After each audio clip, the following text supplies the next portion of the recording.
Hey, it's the First Issue Club podcast.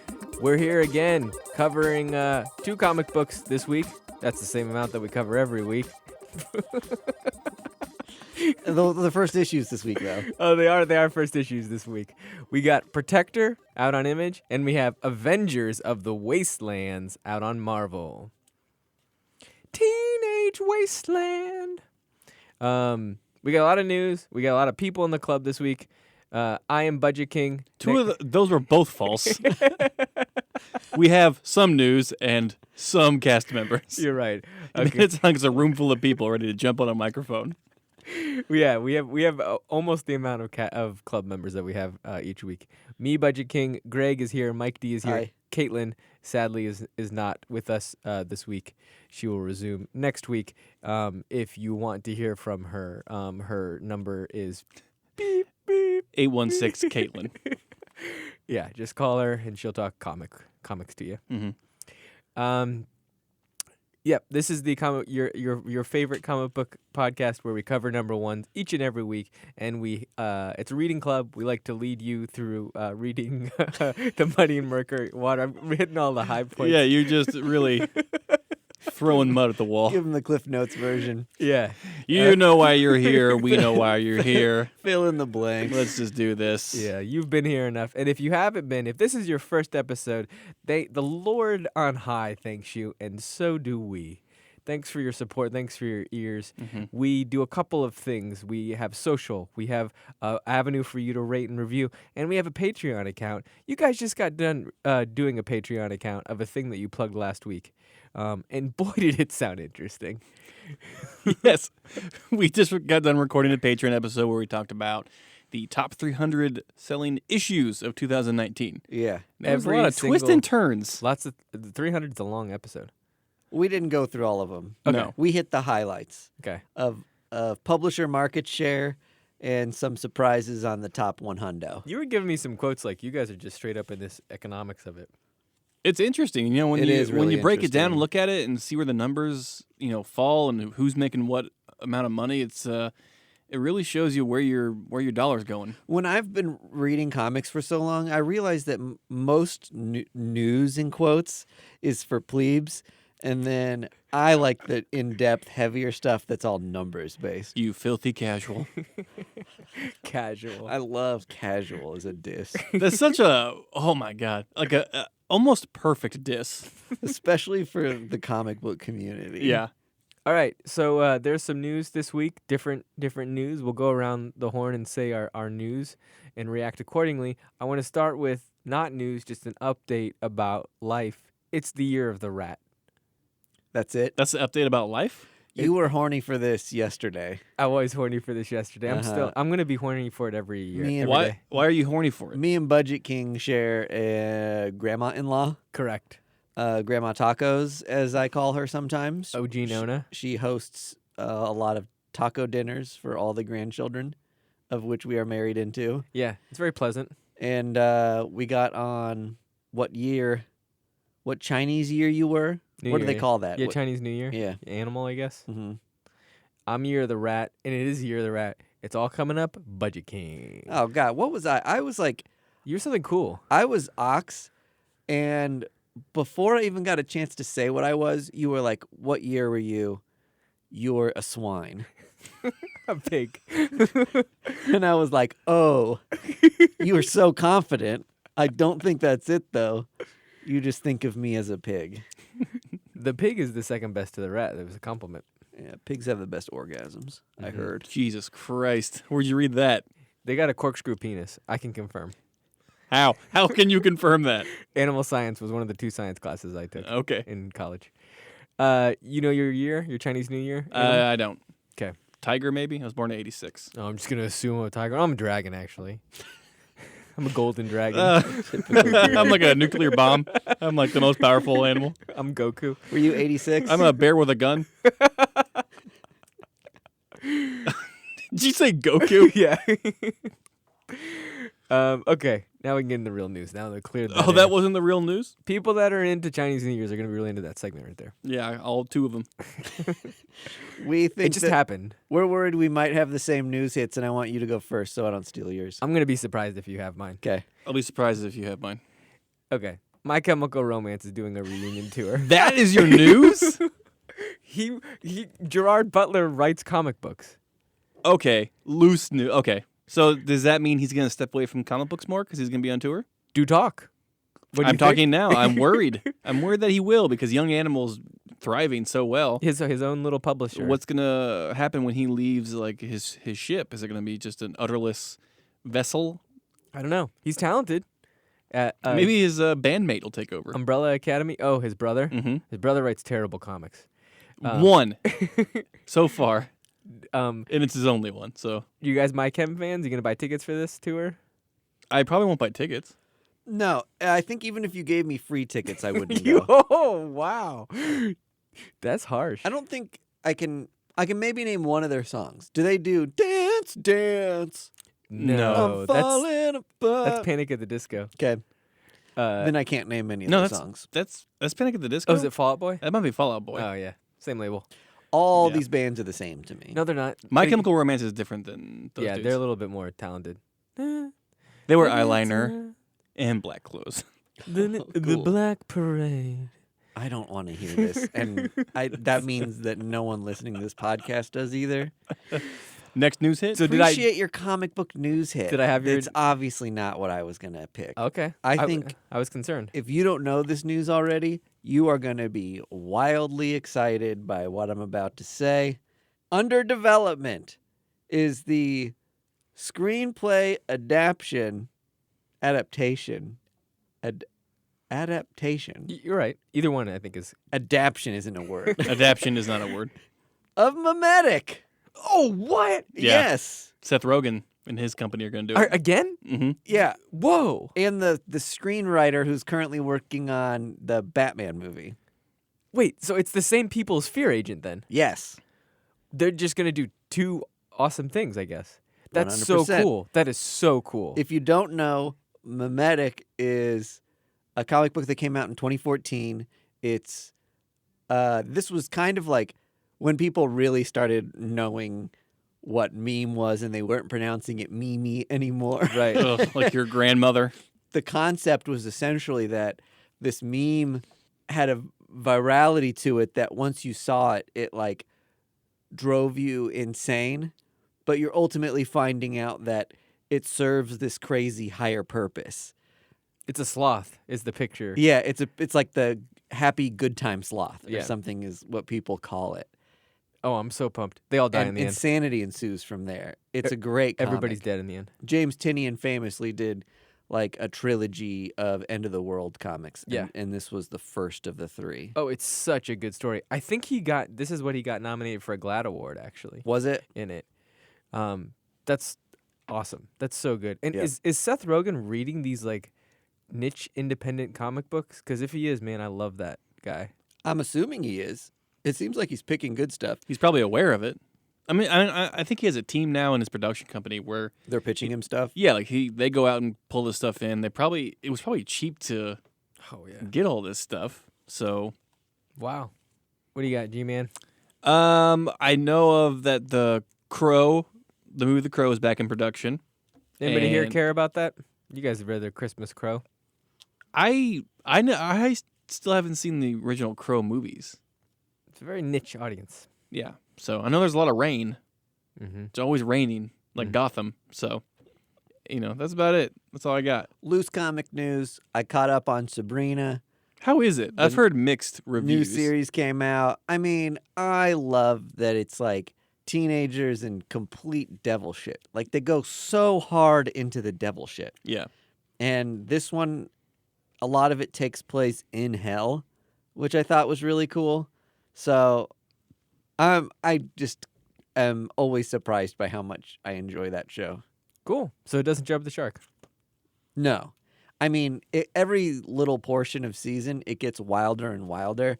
But when it's an exploration of hell and, satanic people and witches, what shark is there to jump? Like, Yeah. it's already such a bonkers concept.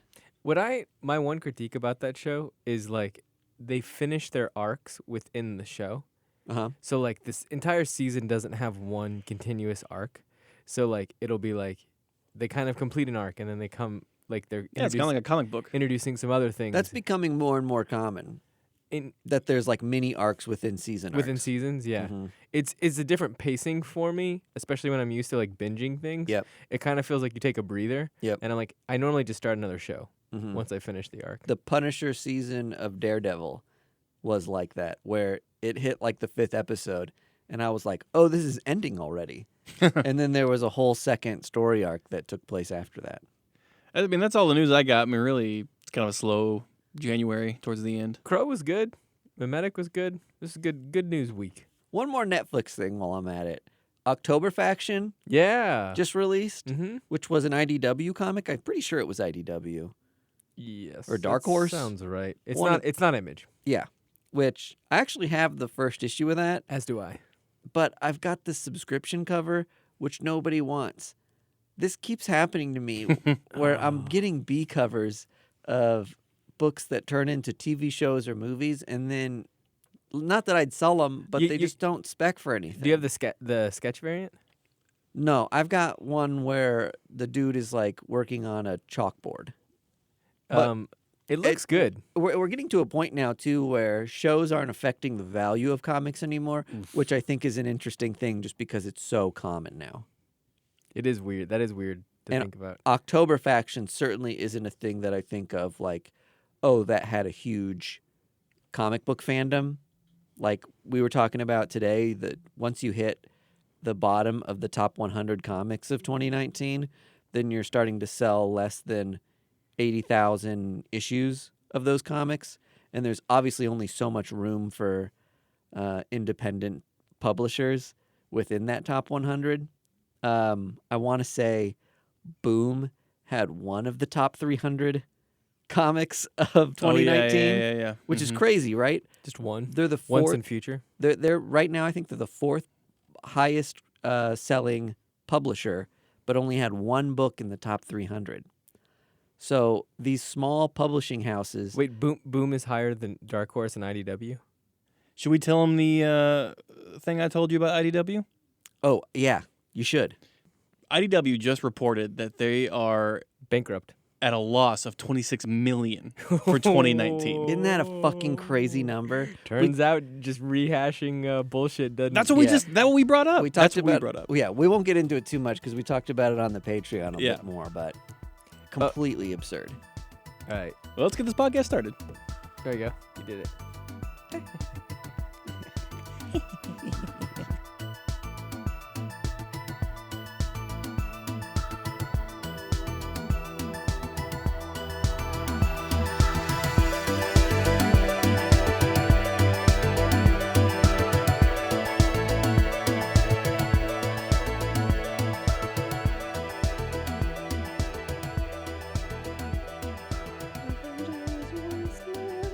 Avengers Wasteland. They're all wasted. Down. Down. Ding ding ding ding ding ding ding ding ding ding ding ding ding ding. No clever parody lyrics. You're just singing Teenage Wasteland now. Is that the Who? Yes, it is the Who. All right. First up, we have Avengers of the Wasteland on Marvel. It's a #1. It's by Ed Brisson and Jonas Scharf. Budget King, what is Avengers of Wasteland about? Thanks for asking, Budget King. Let me tell you. You're so selfish. We don't have Caitlin here, so we can't kick it to her. Avengers of the Wasteland, to my knowledge, takes place in the Dead Man Logan universe. There is a wasteland of the world, an apocalyptic world, where Right now, you're just doing a title surgeon. Yeah, let's break down this title. and there's some Avengers in that There's gonna be wasteland. Avengers there. Yeah. Lots of the bad guys have taken over. Doctor Doom has killed lots of people. He's king of the bad guys. But will some good guys emerge? It seems so. And those good guys are a ragtag version, a weird version of the Avengers. Some of the Avengers. And that's what I know about this book. That's what I experienced. I have a lot of thoughts about this book. Am I missing any like big Marvel tie-in here? You pretty much got it. It's tied to the Old Maniverse. This is the first issue. You can pretty much gather what the story is from the title. There's no hidden meaning behind anything. It takes place after like Old Man Quill and Old Man Hawkeye, which came out this past year. Yep. Are these the end books? Are they going to be tying into this at all? No. Okay. Everybody else is just reading this, and they're not like reading it from any continuation. They're just like, oh, Avengers of the Wasteland. Let's just see what that's about. I think most people who picked this up this week are Old Man Logan fans Okay. who are looking for that to pay off. The synopsis of this book that I read called it Brisson and Sharf's magnum opus, Oh, what? which I will tell you already is not true.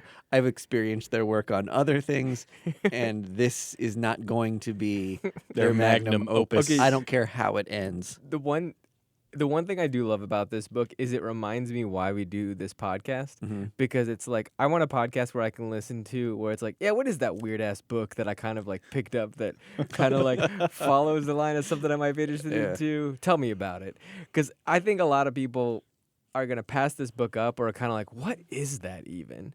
And it's honestly a fun book to be honest. I had a lot of fun. It's with a fun book that Midtown will have for $1.50 in about 6 weeks. Well, but do you know as a comic book collector whether or not this book is important or not knowing anything about it? We get Giving on the middle of the cover, you have a black woman wielding Mjolnir, yeah, being Thor. and a black Ant-Man. Exactly right, which you wouldn't know from the cover, but still. And Ultron is a car mechanic. A pre-established thing in the Old Maniverse, but he gets quickly stomped out by Dr. Doom. Yes. Dr. Doom is running a muck in this motherfucker. Mm-hmm. I really enjoyed this book. One critique I have is like post-apocalyptic. It is not. It tells you that it's set in this like wasteland of a world, and the references that you get to that are that Hulk is manning a cornfield, and Ant-Man came from a society where there's a tiny mech in the background. But at no other point do I ever feel like this is apocalyptic world. I think because it's so tied into the Old Maniverse, you're supposed to gather it from those books that you would have to read outside of this. Well, and also it's been, 8 years now since Old Man Logan was, maybe even longer. Yeah, maybe even longer than that. Since that book came out. And there's been several books in between that and Avengers of the Wasteland wherein they've reclaimed some of the wasteland. And so we're sharing some growth here. Okay, so this is really for the old Maniverses. Yeah. Essentially. I read it not having read those, or just dipped my toes into those. I'm also a toe dipper. And I still had a lot of fun. I think it's just a fun, like, weird take on the Avengers. I don't know that it's, like, that futuristic or apocalyptic. Is the Old Maniverse like Elseworldy, or is it actual like canon Elseworld. Elseworld? Are you sure? Because it could be canon, because it's so far in the future that it's not going to affect the main Marvel timeline. What, it's in the year like 3000 something? Yeah. It's like 3001. Which is also when Well- Protector takes place. Is that what you're confusing it with? Yeah, I am. It's not in the year I am. 3000 because if that's the daughter of Jessica Jones Yeah. and Oh, that's right. and It's Luke Cage, more like 40 years in the future. Yeah. yeah. I don't know. It might So- be Elseworld.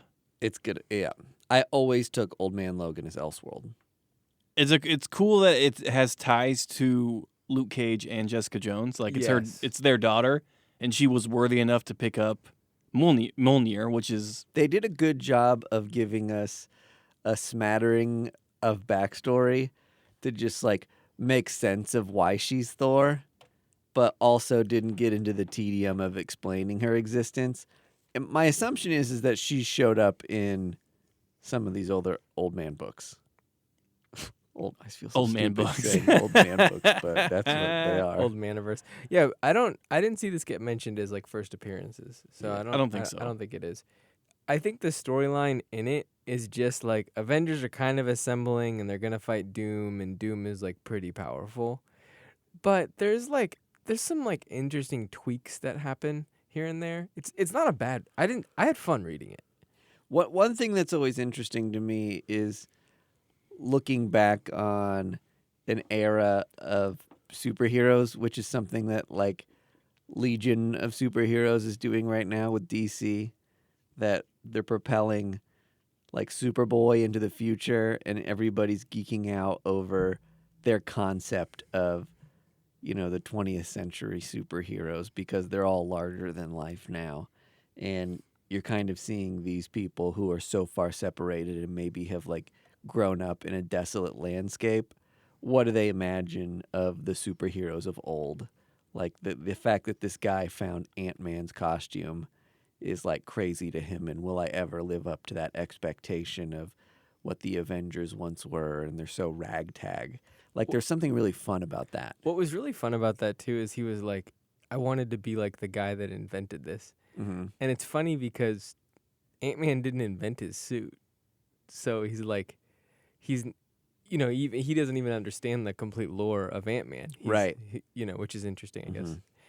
And then in the end of this book, we get Captain America is like, I'll show you where Doom is. Not aged. Why is that?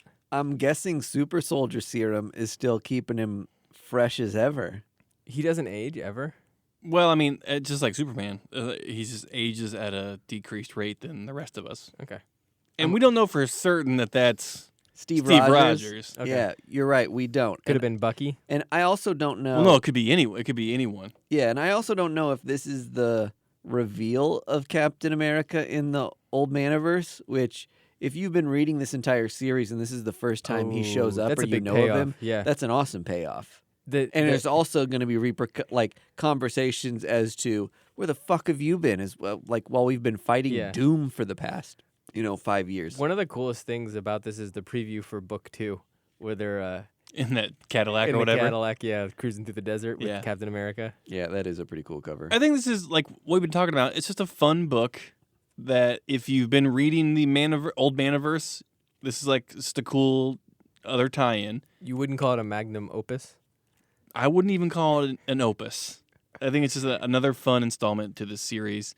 If you haven't read anything from the Old Maniverse, I think you can kind of muck your way through it to still have fun.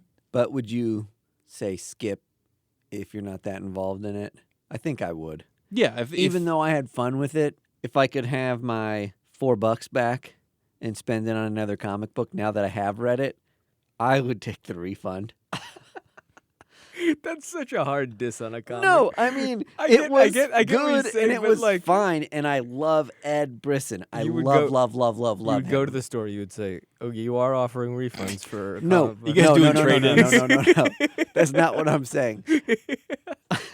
If I could poof the refund into existence, I would. Like if you could go back in time and smack this book out of Mike D's hand from the past. Yeah, if I bought could 2 time copies. travel to my comic shop and say, "Hey, it's me from the future.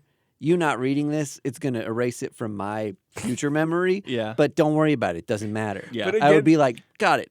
But I trust you because you're me." But then you look at a photograph of yourself and you're slowly disappearing. But too. I wouldn't go out of my way to drive back to my comic book shop and be like, return my money for this. Does that make sense? I'm not making an effort because to they get- would tell you okay, to but leave. get it back. of the 20 things that you would fix to go back in time, would this make the top 20? No. Okay, But like if you had the spare time to do it. This is like the bottom 20. bottom 20. Of the infinite number of things I could do back in time, this is like bottom 20. Okay, so not a complete knock. If I could only redo the last 24 hours and going back in time, Oh yeah, that's all you I could think I would just relive the same day. You know what I mean? Yeah. Like nothing monumentous happened in my last 24 hours. Where I'm just like, man, I wish I could do that differently. I wouldn't relive this day. I might have to take a This day. Was no. rough. That's the stipulation though. You can only relive the last 24 hours. I would definitely do some sports betting. I would die. You would be dead forever.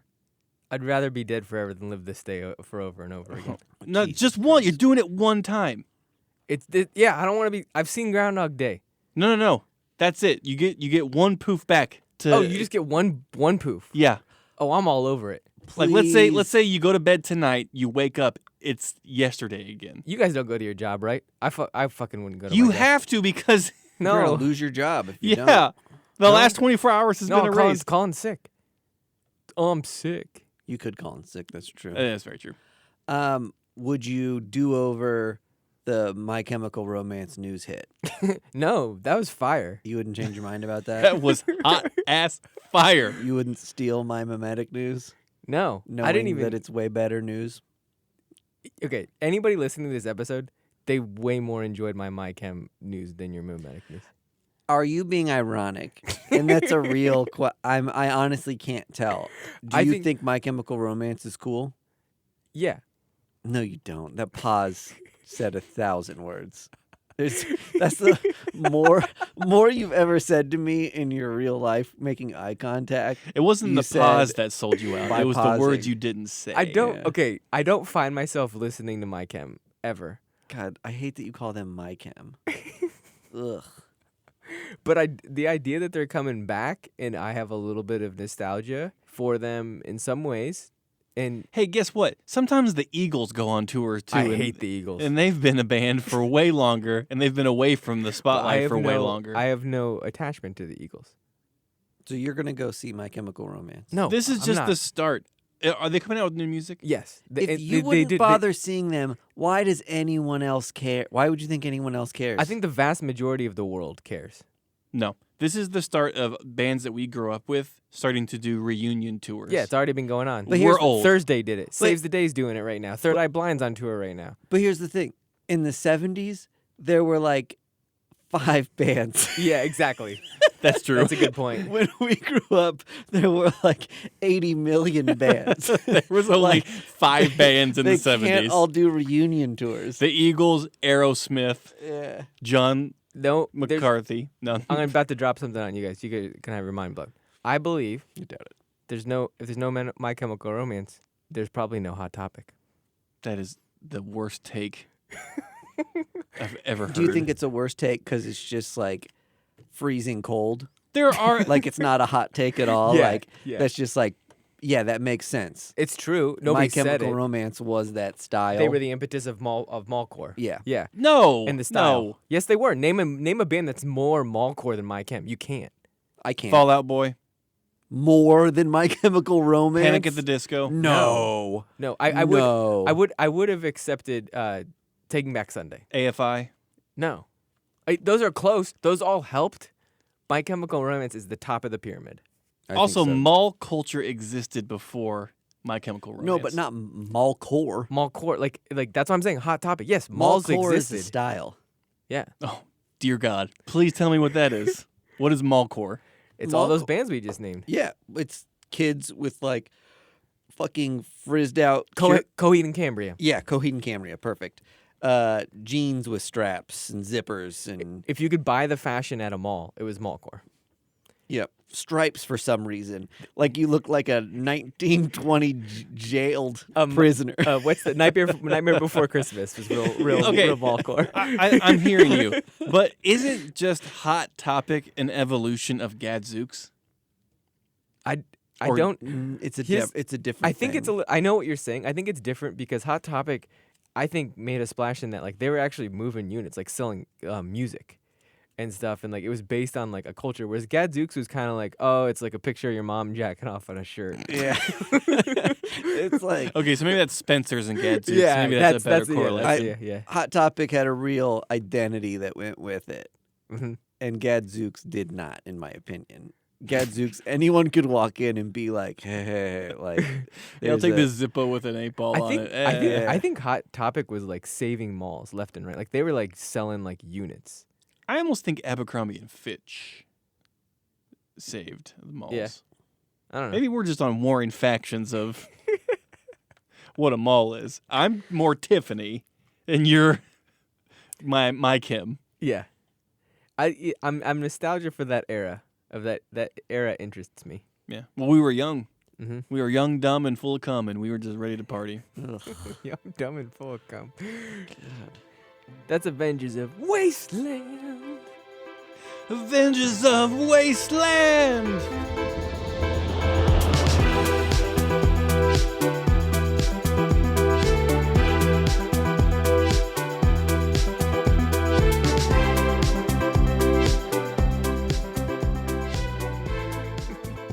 I love our are Who jokes? Who's the audience for that Who joke? That's a great question. Yeah.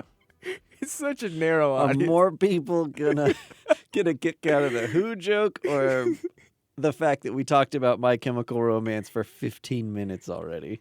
It was organic conversation. Everybody loved listening to it. Mhm. Yeah, keep it in. Next up, we got Protector by Salman Roy, Daniel Benson, and Artyom Trakhanov. I tried. A for Sounds- effort. Yeah. Yeah, I tried your last name, and it was good. Let me. I'm gonna give myself an A on pronunciation of your last name. Oh, we all got to grade ourselves. I'm gonna start off with before even I review this comic book, Mhm. or I tell you the synopsis of this comic book. This comic book is not gonna move units. This comic book is not the hot topic of comic books. It is going to. There was not much hype on it. It doesn't have that je ne sais quoi of a comic book that it needs to. But I know I'm gonna be in the minority of this. I really like this, and I want to try to sell you guys on this comic book, even though it's not the moneymaker or like interesting thing. You have to work for it. Since we're talking about that already, before you even get into a synopsis, which I don't even know what you would say, this comic book does for me what those old like Dark Horse dinosaur comics did, Yes, which is just like which we bought a couple once at a con. yeah, it's kind of interesting to look at, and the world that they created is really unique looking. There's some lore and words that get thrown about just to add really some more atmosphere than story to me. It's Turok without the Turok. Would you agree? Yeah. So okay. Yeah, sure. So this, let's get into it because Okay. I just kind of tell you, I guess. This is set in the way future, even though it seems like it's in the past, which I always kind of love that juxtaposition. It is Canadian, native Canadians. So like the natives, I guess, that established Canada, that history, but like made into the year 3000. So like I keep on wanting to say Native Americans, which I know it's not true, but I know that's Accurate. That's native. Like North American, yeah. Yeah, so like the native like tribes that Uh-huh. settled Canada in the future, warring factions with like some type of alien communication. And and that's it really. I mean, like we kind of get like they can control some aliens. There's some like different things that happen, but it seems like a historic book, and then there's aliens, but it's also in the future. Ugh. I mean, I didn't even understand I didn't even get aliens. You didn't get the alien like. I wasn't sure. There's one part that really intrigued me and felt very like H.R. Geiger, weird, ancient but advanced technology, wherein this floating glob like transmutes commands through a human being. It like uses a person to talk and give orders, and that was really cool. Shit like that I'm super intrigued by, and it builds a really interesting world, and it's just cool to look at. But other than that, my brain wasn't even trying to like piece together logic in it. That is the criticism I will give of this book. This book is, you have to work for it. The words seem like gobbledygook, and they're just lunging things at you. And frankly, I don't think the writers are that aware of themselves, in that they're giving you a fucking history lesson of all the native tribes of Canada afterwards that is just written like a textbook. Like find me the person that read all of that and stuff. But I will, that being said, when I worked for it and I had to read this like 3 times, I was like, Stop. Listen to that statement. I know. I liked it. You're asking too much of the normal audience to read something 3 times. Here's what I think it is. I think I read so many comic books that I was like, huh. Like, this really is something fucking different here. It's Sure. like, it's straight up history, which I will also say this. I went to Canada over the summer. Oh, brag about it. It's not that far away from us, I guess. And I had a fucking great time. I loved it. and they're a lot more respectful in Canada than we are to the people that came before them, and the tribes and things like that. It's a Yeah. rich history there, and so them doing an homage to like that history, but then also giving it like this futurism of it is, I think, to me, very appealing and interesting. It's not something I can really connect with or have any knowledge about, and they don't make it fucking easy to read this comic book. I'll tell you that straight up. It Yeah. seems like gobbledygook. You appreciated the concept. Yes, and I want to see where it goes. I'm in. So they've been working on this book for 5 years. Is that true? That is very true. Oh my god! I did a little digging into their Oof. Twitters, Oh. and they were very excited that today was the day that the book was released, and they said this has been a 5-year journey. Oof. They need to meet Cullen Bunn. Cullen Bunn could have eked this out in a week. He really could have. I read the first page and the back of the first page, and I said to myself, okay, I'm going to go back and read this again because I'm clearly not paying close enough attention. And then I read it a second time, very intently, and it just didn't flow like conversation flows. They needed an editor. And this happens with Image books. Image lack of editors, and they just give creative control. You sometimes get really, really weird audience decisions. Yeah. And this started and finished with terrible audience decisions. I think that sometimes people have such a unique concept in their head and have been thinking about it for so long that you're just so disconnected that you're not looking at it from a perspective of, oh, I have to invite people into this world. That we all can't just jump in like you are. The universe is in your brain. I'm not there yet. Totally. Especially for like a sci-fi world where you're like creating weird ass rules and stuff. Mm-hmm. I mean, there are some awesome moments. Like a slave escapes and like reconstructs this like robot demon that might like destroy the world, more or less.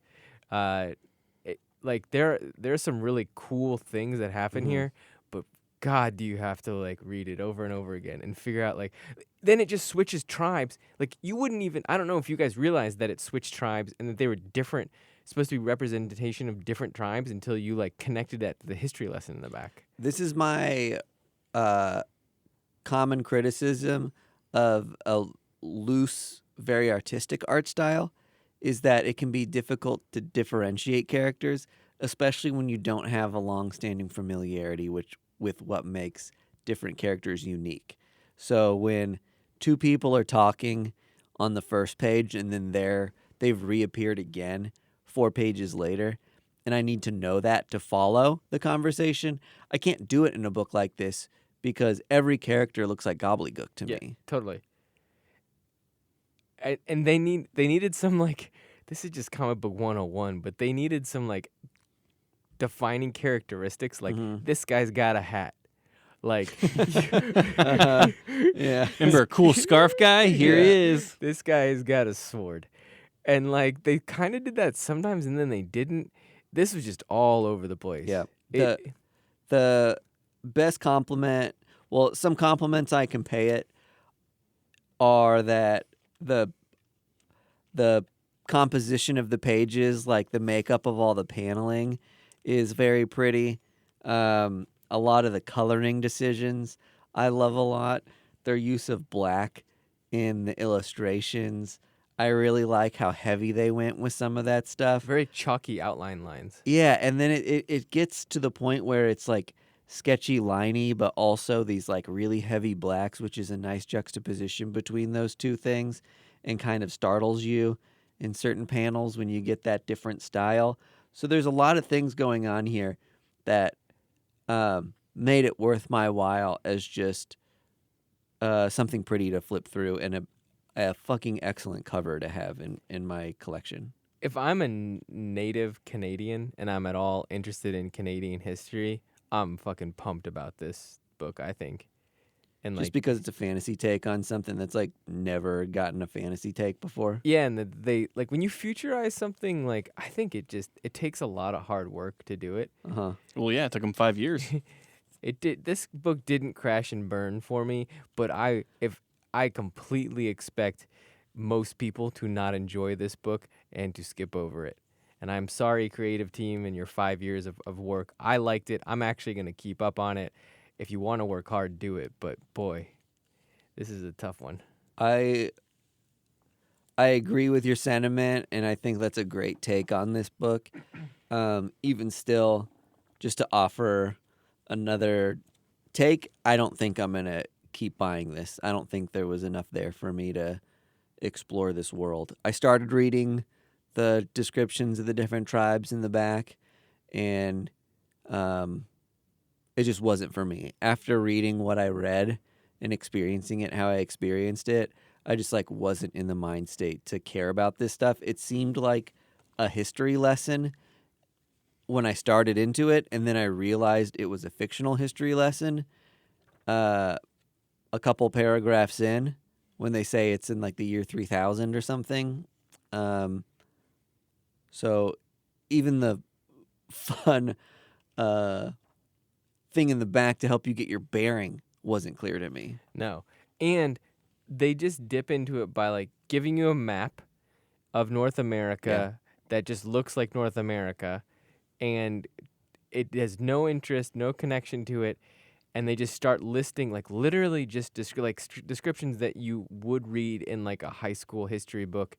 And this is very nitpicky of me, but the font in and of itself is uninviting.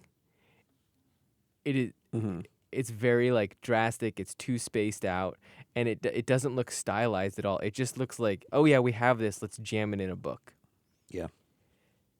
They do make it look like a kid's history book. I guess if that's what they were going for, mission accomplished. Yeah, that's what you were going for. I think I'm going to wait for this to come into trade. It's a 1 of 5, and image trades are usually under $15. And I really feel like to get a good grasp on this book, I need to have it all presented to me all at once. Yeah, start to finish. There was a little bit of a blue balls in this book. We didn't get a lot. Oh, we got a lot. We got a lot, but a lot of what? Yeah. I'm not so sure. Gobbledy and gook. It wasn't even sure to me. She rebuilt this robot, or she activated the robot on accident. Is it a robot and a demon, or is it just a robot that these it says, tribal people are interpreting as a demon? And it says NATO on it. It does say NATO on it. You're right. I forgot about that. And so I'm so we're assuming that there's maybe been a 3rd, 4th, 5th World War that NATO was a part of, right, and built war machines for. Which is kind of cool. Yeah. Which is kind of intriguing to think of the world gone by. Little treasure. Which is a great thing about distant future books. I get that they did 5 years of world building for this, for 5 books, which is a lot to do. But yeah. It would probably be more enticing to me as a trade as well. Yeah. I've bought plenty of trades that just look pretty and look my style, that are completely zany and nonsensical to me, and I love having them in my collection to just bring them out and flip through them every once in a while. So that could certainly be this. I'll say that. Are we missing something? Are these authors very accomplished, and we missed that? One of them worked on Prophet back in the early 2010s. I can totally see that. This reminded me of Prophet in some ways. And the artist worked on Undertow and 7 Deadly Sins and stuff like that. Undertow is fucking beautiful. Yeah. So not Johnny Come Latelys. Absolutely not. Oh, no. God Country. He was a co-writer on. Yeah, exactly. Yeah. So yeah, these people know how to write comic books. It seems like a person that is intentionally breaking comic book rules for a passion project. Yeah. Which we've seen that before. We've seen artists and creators that we respect and love do passion projects, and they turn out not so great. Case in point, Family Tree. Family Tree. Oh. I'm still buying it. Is it good? Yeah. One thing I love about it is that it barely gives you anything. It reads like it's done. and it's barely advanced the story, but like there's like a teeny little nugget. Did the that kid it turn gave you. into a tree? Did they save him? We've established kid cannot be saved. We can only slow the progression of turning into a tree. Into Groot. And the process of turning into a tree means way more than we've been led to believe up to this point. Is it good? There's a grander thing to be turning into a tree. Is it not good? sure how great it is or not. Okay. Is it a limited series or is it ongoing? I think it's ongoing. Would it be so fucking cool if it tied into Groot? No, It would be. I don't think it would be. Ooh, once again, we're at odds Yeah, with one another. crazy. Okay. Wow. Tomato, I That's guess. why I love this. So We it had a makes week it of good. comic books. Right, did you have more takes? No. Ravencroft came out. Is that oven empty of all takes? Yeah. All hot takes are out of the oven? Yeah. That was it. This was your week in First Issue Club comic book. Oh, wait, we have a website now. We do. It has posts on it too. Yeah, it has blog posts. All of our episodes are there. About us page. Like, you're going to get a whole bunch of cool stuff from there. I'm sure we're going to post a lot about C2E2, like pictures that we take and videos or whatever. So check it out, firstissueclub.com. Super easy. Oh my God, so super easy to use. so super fucking simple easy. to remember. You know most podcasts don't have their .com. It makes you think, should we be buying other podcasts.coms and just directing it to our website? That'd be hilarious. Here's the thing. Enough people search First Issue Club on Google that our domain was estimated at being worth $1,200. Right? A lot Yeah. to pay for one domain. Yeah. Let's sell it and quit our jobs. Yeah. It makes you think how many other domains are just sitting out there for podcasts that just haven't bought them. My Favorite Murder and Joe Rogan. They could just go to First Issue Club. Oh my God. I'm pretty sure they have their own domain They names. had better. This American Those Life. are like $60,000, $100,000 domain names. Hey, $1,500 ain't nothing to take a stick at. Okay. I think the episode's over now.